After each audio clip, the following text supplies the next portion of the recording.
hello friends, ये हूँ मो गाँ मंदिर हनुमान मंदिर जोटा कि मूर्ति भी सेठी थुआई मैंने आसिक मूर्ति भी अच्छी भितर भी मूर्ति सबू रेडी कौन पाई हो पारुनी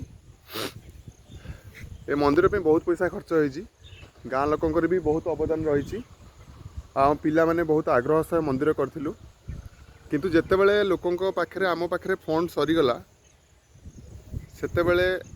लोक मैंने पूरा हाथ रखीदे कहीं आउ मुंड पुरेलेनी कौटू पैसा आसो कि न आसो जितेबाला जी बुझिकी जेकोसी थ्रु पैसा आणला समस्ते लगिगले गांडी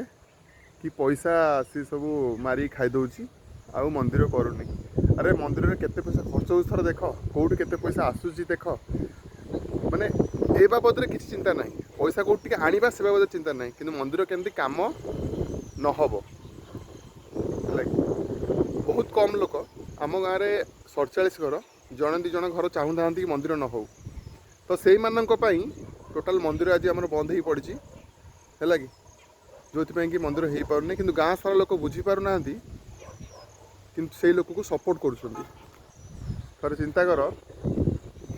माने मंदिर हवापी आ पैसा आसापी केते कष्ट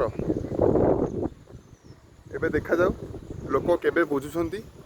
आ तांको चिंताधारा केबे परिवर्तन करुछंती सबु क्षेत्र रे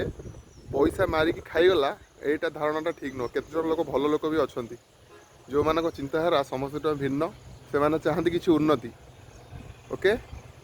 एबे आपण माने कमेंट करंतु कौन करिया दरकार ए क्षेत्र रे मंदिर पई जे एते अवदान करिछि